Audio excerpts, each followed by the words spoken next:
Subukan mo rin yung ganitong luto sa baboy at isda. Sigurado yan, mauubos yung sinaing mo dahil sa sobra ang sarap niya. Maglagay ako ng mantika sa kawali, painitin at igisa ko na yung luya. Ihalo lang din hanggang sa maglabas ng aroma yung luya. Isunod ko na rin ilagay yung bawang. Ganun lang din, ihalo hanggang sa maluto yung bawang at the same time maglabas din siya ng aroma.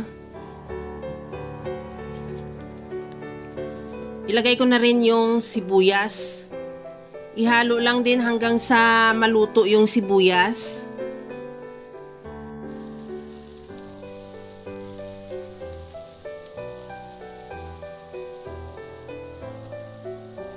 Ilagay ko na rin yung karne ng baboy.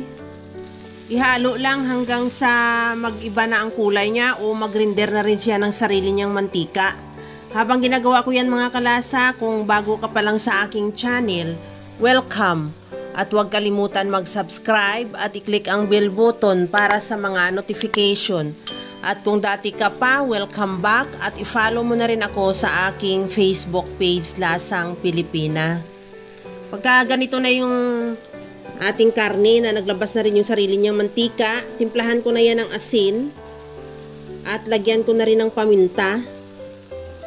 Ihalo lang din hanggang sa mahalo lang din yung asin natin at paminta sa karne.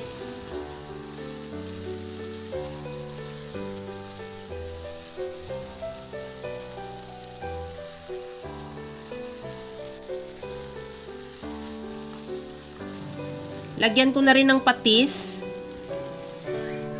Ihalo lang din hanggang sa mag-reduce lang din yung patis.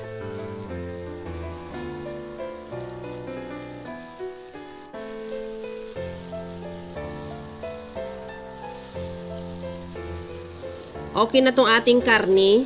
Napakaganda na yung pagkagisa ko. Maglagay na ako ng tubig. Nakadepende sa iyo yung kung gaano karami ng karne at ang dami ng tubig. At siguraduhin mo lang din na matanggal mo yung toast na nakadikit sa kawali. At maglagay na rin ako dyan bago natin takpan. Lagyan ko na ng suka.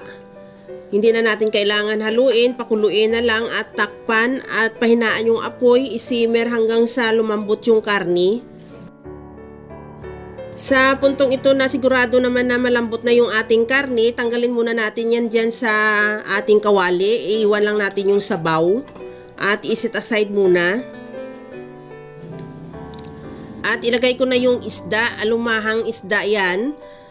At pakuluan lang natin. Bago nyan, lagyan ko muna siya ng siling green. At takpan ulit hanggang sa maluto lang din yung isda. Sa puntong ito na luto na rin yung ating isda, dahan-dahan lang natin sa paghalo para hindi madurog. Maglagay na ako ng gata. At pakuluin lang at saka pagkakulo niyan, ilagay na natin ulit yung karne ng baboy na tinanggal natin kanina.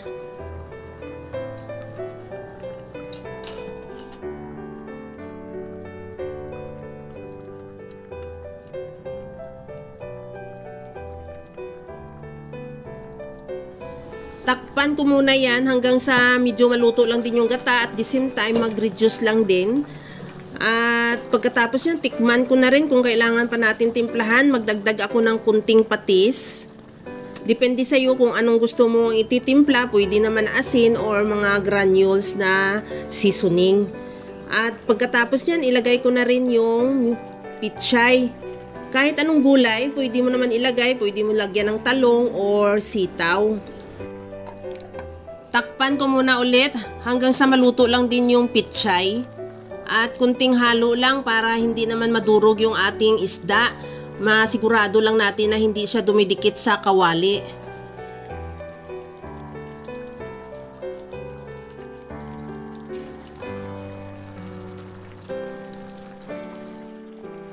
Sa puntong ito mga kalasa, ready to serve na yan yung ating ginataang isda na nilagyan natin ng karne ng baboy na talagang sobra ang sarap.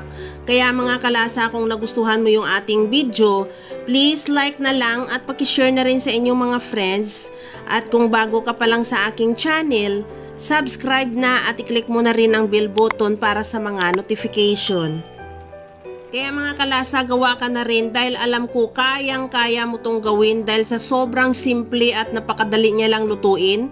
Kagaya lang lagi sa sinasabi ko na wala namang hindi marunong magluto basta sa simpleng paraan lang. Hanggang sa muli mga kalasa, thank you for watching. Bye-bye!